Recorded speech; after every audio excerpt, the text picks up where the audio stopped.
Only be a talk for this hour. We are videotaping it to use the old language, and it will be up on YouTube as was last year's talk on the Constitution. But it's meant to spawn a continual reflection and discussion of the living Constitution. Yes, 200 years ago we adopted a Constitution that got us through some bad times, but what does it mean to us today? And that's what the talk is going to be about, and that's part of what this is about. As I say, there are all of these volunteering opportunities as well. And we are part of a bold experiment, actually. For the first time in the 200 years of this state's history, you can register to vote online. Also, early voting has been expanded. And we want to go beyond just the getting you registered to vote. We have a new website that just launched nationally on Monday, which is called Project Vote Smart, which will tell you everything you want to know about any of the political candidates before you cast your vote.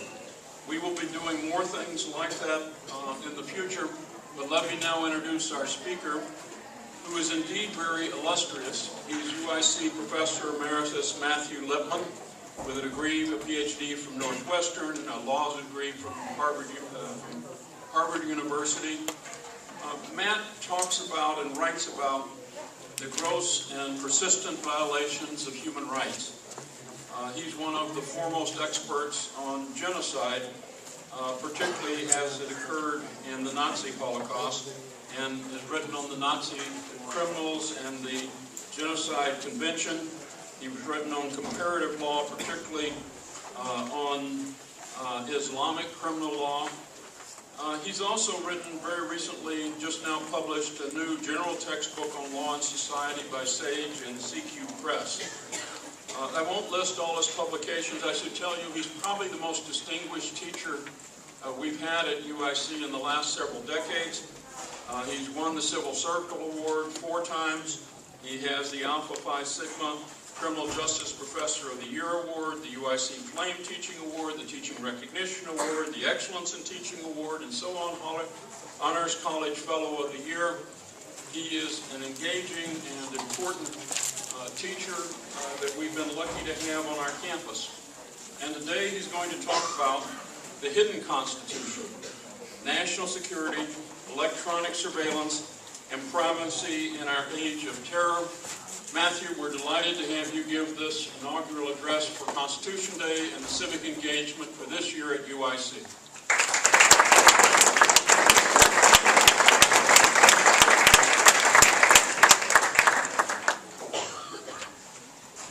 Thank everybody for taking the time to come today. I want to thank Professor Simpson. I want to recognize a great friend of mine, head of the Department of Political Science, Professor Judd, very esteemed, outstanding scholar, and an equally esteemed scholar, Lisa Froman, who's head of the Department of Criminology, Law, and Justice. Usually when we convene together, we are recognizing a life, a birth, a death, an individual achievement, a transformative event, a collective accomplishment. But today, consider that we're convening to recognize the document, words and phrases. Is this just mere self-congratulation? Is this mere civic boosterism? I don't think so. Equal protection, freedom of expression, due process. These are the words that unite and unify us. It's our common culture, our terms of debate. These words, of course, have been pushed and prodded and pulled to a point where they can't be recognized in many cases. Nonetheless, we agree to disagree about reproductive rights, flag burning, voting rights, civil rights, and by and large settle our differences within the rules of the game.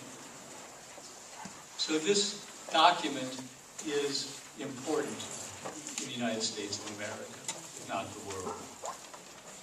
Now, of late, the central tension or debate revolves around the conflict between surveillance and civil liberties.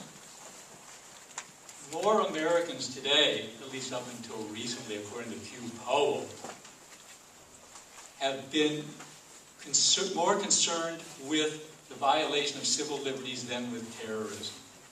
More Republicans than Democrats. More conservatives than liberals. Looking at the New York Times last year over a 4-month period, you can see why some people feel a cause for concern. The National Security Agency, which is charged with electronic surveillance abroad, had under surveillance Second Life and online gaming. According to the New York Times, the National Security Agency was tracking the movements electronically of hundreds of millions of people around the world and of individuals in the United States of America. The Washington Post reports that the United States Postal Service was taking pictures of the front of addresses of mail, and it's being stored in a database for criminal and national security investigation. The Senate is investigating these aggregator firms that skim all our data off of the web, put it together, and sell it to corporate firms that are hawking anything from a Ferrari to a funeral home. We know that high schools and schools are monitoring their students. In this period where I looked at the newspaper, some football players in the Chicago suburban district were thrown off the team because they posted a picture of themselves drinking at a party. We know recently that, of course, there's the hacking of the iCloud. So you can see why some people may feel a cause for concern. But are we to agree with people like Mark Zuckerberg that tell us that privacy is no longer the norm? That if we have nothing to hide, we do not have to be concerned about our violation of what we may view as our right to privacy? That we don't have to worry about the collection of data, only its misuse? Or, in the alternative, are we to agree with those privacy advocates that say we are slowly sinking into a panopticon society? Panopticon was a prison structure, an architectural rendition of a prison developed by a 19th century British philosopher, Jeremy Bentham, in which one individual could 24 hours a day observe the movements of all the inmates. Well, if you'll bear with me, I really want to go through very quickly Supreme Court decisions on privacy to show you that it's become increasingly important. And I want to start with one of the most famous law review articles ever published in the Harvard Law Review in 1890 by a Washington, D.C. attorney named Samuel Warren and his law partner Louis Brandeis, who would ultimately be named to the Supreme Court by Woodrow Wilson and is an important figure in this discussion. Warren's daughter had a celebrity wedding, and it was splashed all over the pages. This was an age of yellow journalism, gossip. The Kodak camera had just been invented. Individuals' images were being appropriated by businesses. And in this law review article, they said existing law can support the notion that we all have a right to be left alone. In 1928, Brandeis, at this point, was on the Supreme Court named by Woodrow Wilson. The court considered in a case called Olmstead the following issue. Could the government tap Olmstead's phone without a warrant? Now, I just have to have a slight diversion, and we're going to come back to this because it's really central to understanding privacy. The Fourth Amendment of the United States Constitution prohibits unreasonable searches and seizures. It says no warrant shall issue but upon probable cause issued by a judge, and protects you in your persons, places, properties, and effects. That means that the government cannot go and seize your property absent a probable cause warrant issued by a judge that specifies where is that property, at what point, and where is it located, for instance, in that home. And this was a reaction to British authorities that carried out general warrants, which allowed them to search anywhere they wanted at any point in time, generically, and forced, in what was called warrants of assistance, ordinary citizens to assist them in this endeavor. So the Fourth Amendment tries to limit government power. But in this case, the Supreme Court said the Fourth Amendment only protects tangible property, not words. Brandeis dissented and said, you're wrong. We need to protect our ideas, our emotions, our thoughts, our spiritual life. We have a right to be left alone, and with technology, the day will come when the government can listen to a whisper in a closet. Well, almost 40 years later, the Supreme Court revisited the same issue in a case called Katz. Katz went into a phone booth, closed the door, engaged in interstate gambling. The FBI tapped his phone without a warrant. The government said, we don't need warrants to tap his phone. The Supreme Court reversed itself from Olmsted, this is almost 40 years later, and said, no, the Fourth Amendment protects tangible objects and words. What it does protect is a right to privacy. That is what that is the essence of the Fourth Amendment. You have a right to privacy. And when that right to privacy is invaded without a warrant based on probable cause, your rights have been violated. Privacy advocates rejoiced, but not for long. In a case called Greenwood, he placed his trash on the side of the road as required by local regulation in an opaque bag, a bag you could not see through. The government police, suspecting that he was involved in the drug trade, asked the trash company to pick up his garbage.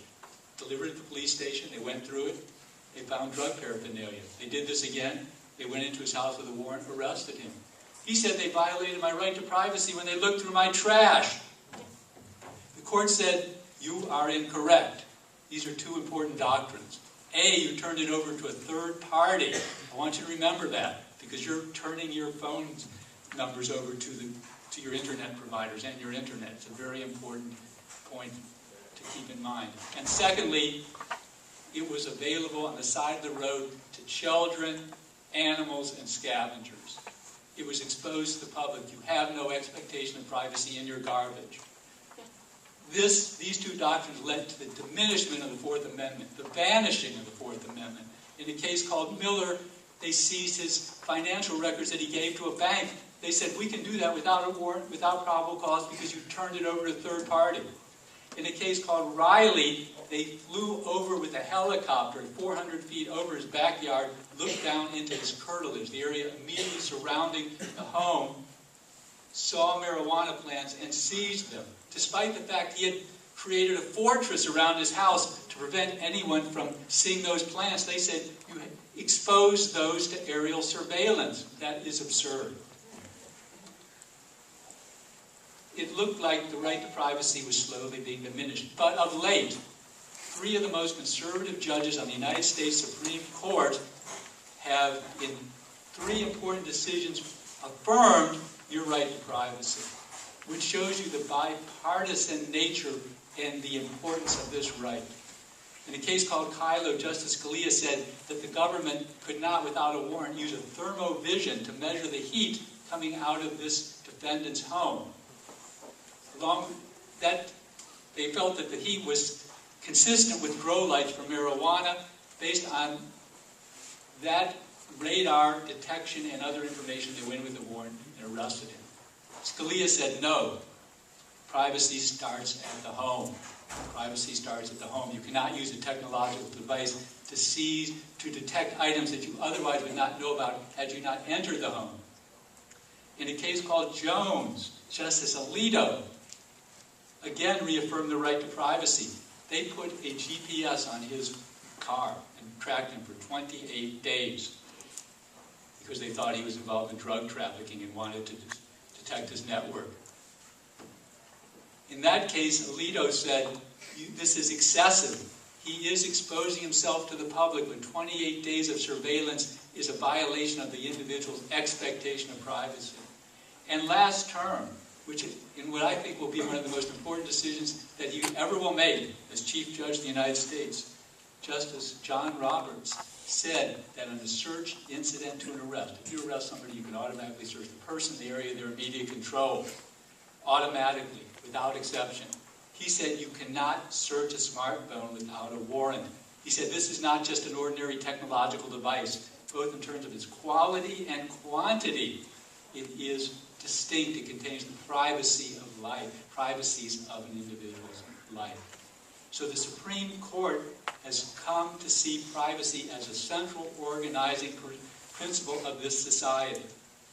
Now, in 1965, a justice named William O. Douglas from the Pacific Northwest, he had a heightened sense of privacy. He would retreat every summer to his mountain home.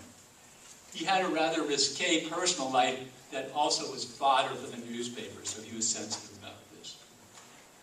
Douglas, in a decision that has been dismissed because of its lack of legal expertise, said, although the Constitution doesn't actually say you have a right to privacy, you have it.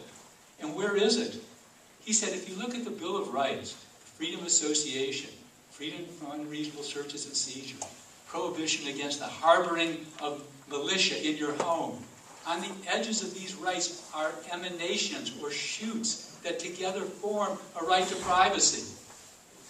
Now, any law professor who looked at this would say, this decision has no merit. But what was Douglas saying to us? Douglas was saying that the most expressive and expansive right is the right to privacy. It informs every right we have. And without the right to privacy, we are not going to be creative. We are not going to be innovative. We are not going to be able to find who we are in the world. In addition, the right to privacy is not only an individual right, it's a civic right. Study after study by psychologists demonstrate when you believe you're under surveillance, you suffocate your thoughts and your ideas. The research committee of the American Academy of Arts and Sciences has a report in which they say that surveillance will kill democracy because people will be afraid to speak out, afraid that their personal background will be exposed to the public. After all, in 1984, the thought police did not constantly put people under surveillance. It was the apprehension that you were under surveillance that was so powerful.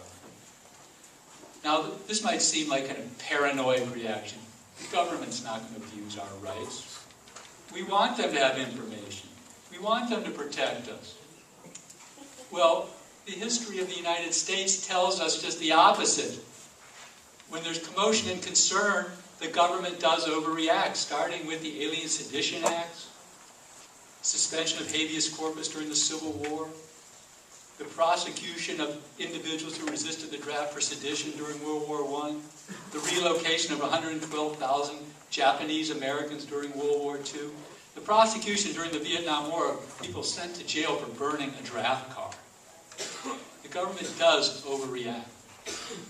And today, we live under a national security constitution. And that national security constitution is guided by the Cheney Doctrine, which says if there's 1% possibility of a terrorist attack, or 1% of a possibility that a practice will yield information of utility for national security, we will pursue that policy. So, some of these policies are arguably illegal, others are merely cause for concern. I can just show you a few of them, and I could go on quite some time about this. Guantanamo, as originally conceived, individuals had no internationally recognized rights according to the United States government. No access to a court to challenge the legality of their individual incarceration or their conditions of confinement. Torture. President Obama's admitted that we use torture. Abu Zaida, waterboarding 83 times. The Japanese were prosecuted during World War II for waterboarding. Extraordinary rendition. Individuals were swept off the street in their country of residence, sent to black sites or third-party countries for torture. Maum Arar was taken from LaGuardia Airport back to Syria to be tortured. 23 CIA agents have been convicted in Italy for kidnapping Abu Bakr, a Muslim cleric, and sending him back to Egypt. Drone policy. Consequential civilian casualties and killing of Americans without due process of law. A report by the former editor of the Washington Post for the Committee to Protect the Freedom of Journalists concluded recently that today the press is under more stress and strain than at any time since the presidency of Richard Nixon. Surveillance. 48,000 people are on a no-fly list. They don't know how they got there or how to get off of it, including the late Ted Kennedy, senator from Massachusetts. 650,000 people are on a terrorist watch list that's distributed all over the country to every law enforcement agency. And what makes all of this worse is the lack of accountability. If you were to sue because, as El-Masri, who was swept off of Bosnia and sent to Afghanistan and tortured, completely innocent, when he sued the United States government, the court said, there's a state secrets doctrine. You can't come to court. What you want threatens state secrets. And they've used that doctrine time and time again to shut down any challenge to government policies. The Justice Department, they're not prosecuting individuals involved in torture. They wouldn't even in any way penalize the lawyers, and take my word for it, who distorted the law in order to justify torture. What we have is a hidden constitution. By that I mean a constitution, at the moment, with low visibility programs, of which we know very little, that are basically unaccountable to the American people. And the primary program is electronic surveillance, and that's what we'll talk about now. Every president, of course, engaged in electronic surveillance, and many unlawfully without warrants and without probable cause.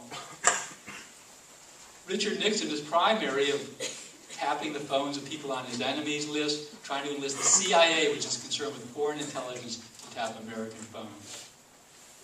During the Vietnam War, a group of activists broke into an FBI agent's office in Media, Pennsylvania, and stole documents.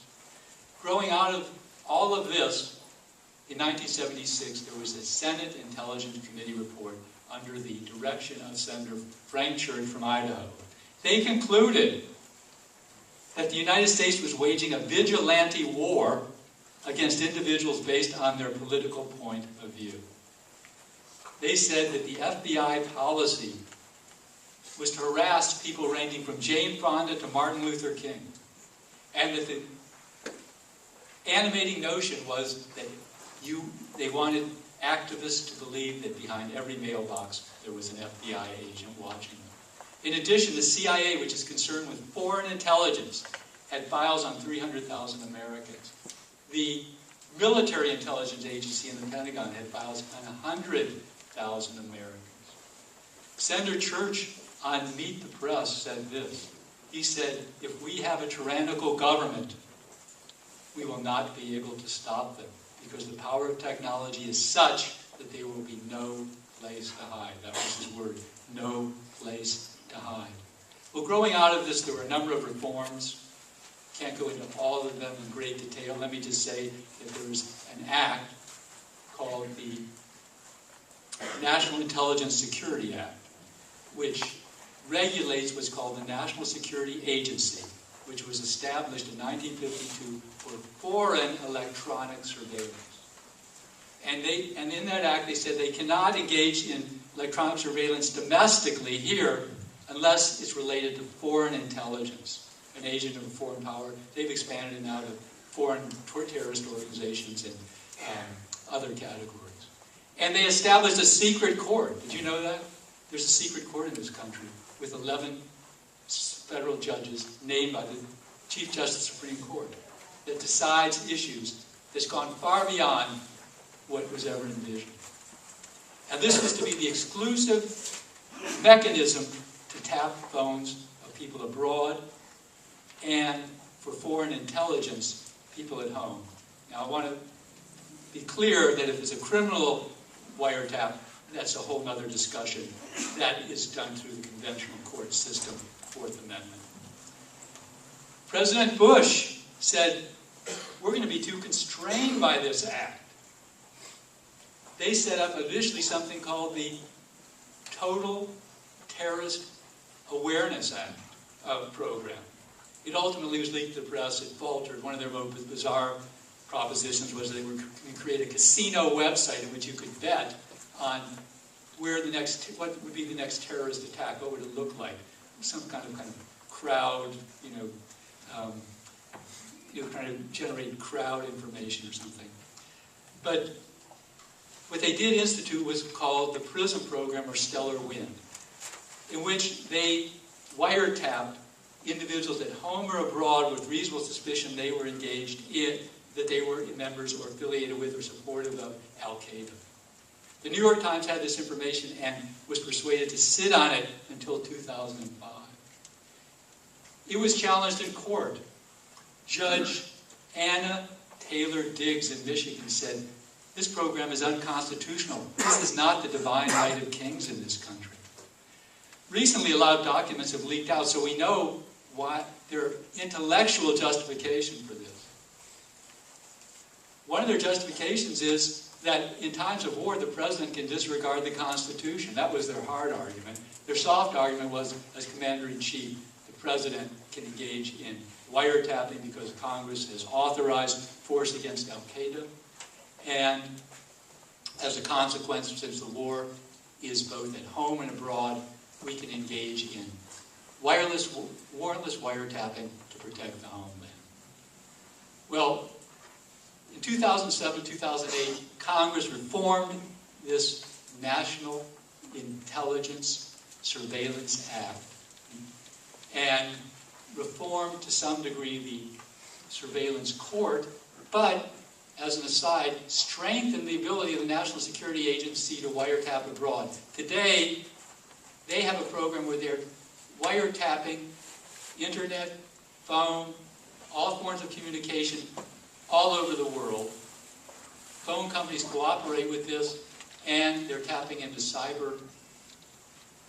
they're tapping into the wires under the Atlantic Ocean, cyber cables, and pulling up all that data that if they can't get it through the phone companies. And if you've read about Yahoo recently, and their resistance to cooperating with the government, all grows out of this program. But nonetheless, people were assured at this point things were under control and this would no longer repeat itself.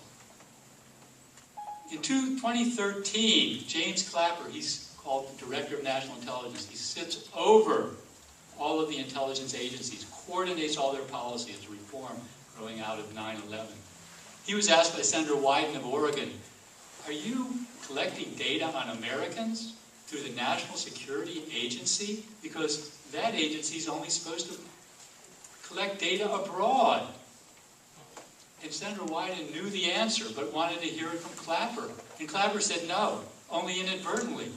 2 months later, Edward Snowden leaked documents out that showed that the National Security Agency is involved in a program called metadata. They hang their hat on what's called Section 215 of the Patriot Act. Let me paraphrase it because it doesn't support the program. It says that if the government has probable cause to believe that an object is relevant to a terrorist investigation, they can obtain a court order based on probable cause from the security court, the secret court, to seize that object. Based on this flimsy little clause, the government every 90 days goes to every internet provider and asks for all of the phone records. If there's reasonable suspicion, and they have a database of 6 years at this point. If they have reasonable suspicion to believe a phone number is linked to terrorism, they then engage in 3 hops. Every call that that phone makes, every call that all those phones make, every call that all those phones make, it's over 1 million phone numbers at that point. And that's not a court that makes that decision. Up until very recently, that was made by 2 of 22 people in the National Security Agency to engage in what they call chain analysis. Now, what's their justification for this? Number one, it's necessary for national security. But I can tell you, read the report of President Obama's commission on the National Security Agency and read the report of President Obama's Committee on Privacy and Civil Liberties, and they will tell you that there's no evidence this program has ever contributed to counterterrorism. Now, their main argument is the following. There was a case in 1979 called Smith versus Maryland. Don't want to bore you with the details. Let me just tell you that they put a tap on his phone, it's called a pen register, and recorded all the numbers that he dialed for 3 days. The goal was to link him with the harassment and robbery of a young woman, which they succeeded in doing. That's 3 days phone calls from one person. Going back to Greenwood, the Supreme Court in that case said he had turned that information over to a third party, which collected it during the normal course of business. He had no expectation of privacy. You did not need a search warrant to seize his words. Now, if I was in class and students said to me, that precedent can justify the metadata program, I would have to question that answer. Why? Because this is in the nature, remember I said general warrants are prohibited? This is in the nature of a general warrant. You're just collecting phone numbers without any reasonable suspicion or any basis whatsoever of everyone, not just Smith, who was harassing the young woman. Everyone. Now, true, you've turned it over to a third party, but in Smith they said that phone number was not information, it wasn't content. But simulations of metadata by engineers have indicated that they can tell everything about you much more quickly through metadata than they can through actually listening to your phone conversations. That it is information. It does disclose a great deal about you. It may be a technical violation, but it's a violation of the Fourth Amendment nonetheless. And in addition, Justice Sotomayor has said, get serious. Today, look how important a phone is. Look how important our communications are. Are you mean to tell me I had no reasonable expectation of privacy on the iCloud and the government can go in there without a warrant? That I have no reasonable expectation of privacy in my internet? In everything I do on my phone? That's not realistic. In addition, let me just say, the metadata program is connected to other programs, so it's a lot more dire than I am going to go into today. So what can we say? President Obama is now introduced some reforms into the metadata program. For instance, no longer will people in the agency decide to engage in link analysis. You have to go to a court. But let me just say this. Go look at the data from the National Security Court.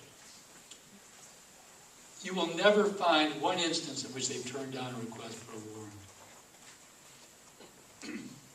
In addition, he said, no, we're not going to do 3 hops, we're going to do 2. But he hasn't accepted a lot of reforms, like a public advocate to protect the public before this secret court.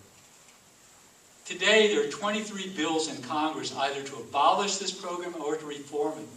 And just recently, James Clapper, Director of National Intelligence, wrote a letter saying, I agree that this program should be reformed or maybe even abolished.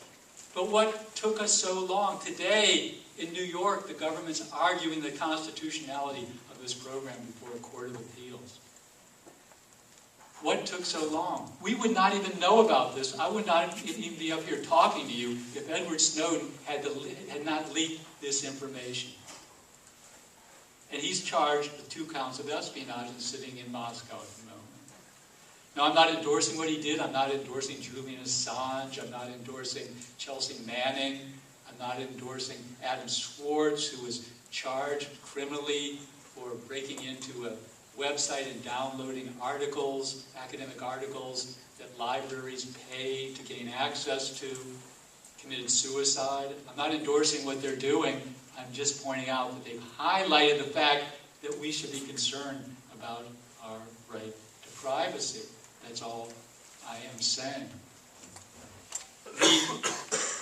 The United Nations now has passed for the first time a resolution on internet freedom and freedom from surveillance. And the UN High Commissioner for Human Rights has come out with a report in which he says metadata is surveillance. It is unnecessary, excessive, and illegal under U.S. law and international law. And she has criticized corporations for their cooperation with the government. 70% of the budget of the National Security Agency goes to private industry, not to the government. These are consulting firms. These are the phone companies that provide your phone records. So, Professor Simpson's alluded to the fact that privacy should be an ongoing discussion. So what I would like to challenge you to do is to think about what would a digital democracy, what would a digital Bill of Rights look like? How can we introduce a 21st century sensibility that you have as young people into our Constitution? The only judge, and that's an interesting point as well, the only judge that's been willing to call this program unconstitutional. All the judges on this National Security Court, although we don't have access to any opinion they ever write, we know because they leaked it out, said this was constitutional. The only judge, Richard Leone, in Washington, D.C., who said this is unconstitutional, concluded his opinion by saying, James Madison, who drafted the United States Constitution, warned of the evaporation and diminishment of our rights, and he would be aghast today. But let me conclude with a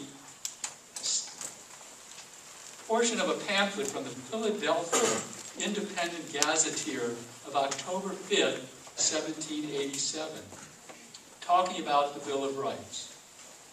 How long those rights will have pertained to you, you yourselves are called upon to say.